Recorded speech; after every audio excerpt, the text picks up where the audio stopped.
Many things have changed about the Legend of Zelda series in the past years.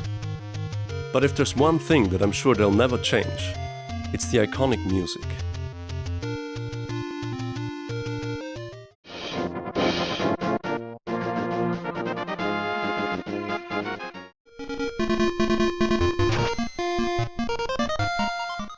As a guitar teacher, I can assure you that one of the most requested musical genres by teenage students is video game music, and The Legend of Zelda is among the most demanded.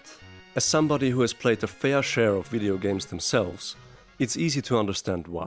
The high quality and catchiness of the musical material, along with its constant connection to your adventures, breeds some of the strongest emotions that can be evoked by music.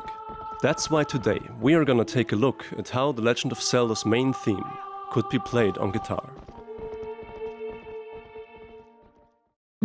In the original version, we are in B-flat major. Since this key doesn't allow much open string usage, I decided to transpose the piece down to A major. If you feel like playing the original key, simply put a capo on the first fret.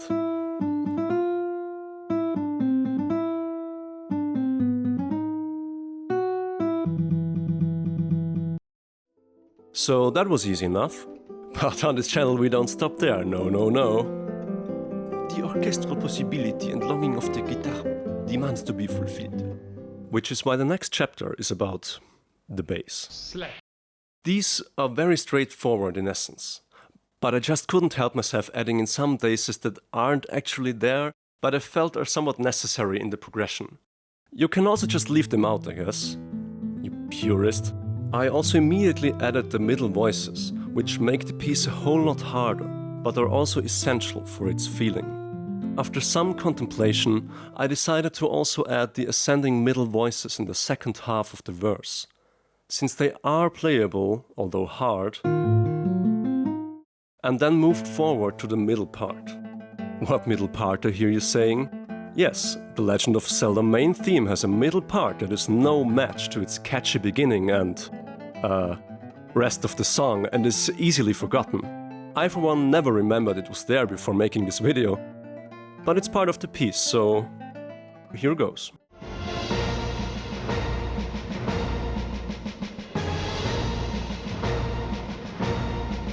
I decided to emulate the main drum rhythm by playing it in the form of ghost notes.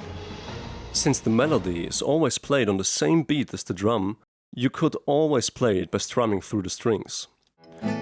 This effect is achieved by laying part of your left hand on the strings so they can't freely oscillate, while also pressing notes on one hand further up the fretboard so that selected strings can still swing. Moving on, we are now copying the existing parts to fit the form of the piece, adding in the end, and voila! We got an unplayable piece that's not easy at all. Wait. Okay, so after removing some unnecessarily hard things, I think we are good to go now. Oftentimes the change that allowed the smoothest playing was using open strings to facilitate or avoid change in position.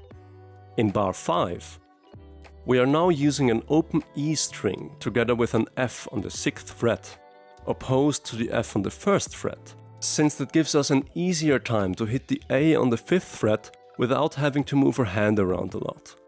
I know changes like this look complicated, but they are worth it. Trust me. I also found a little harmonic mistake where I used a C instead of a C sharp in the 5th and 6th bar. In bar 28, we are also changing the F on the 1st and the E on the open string to stay in the position we are already in.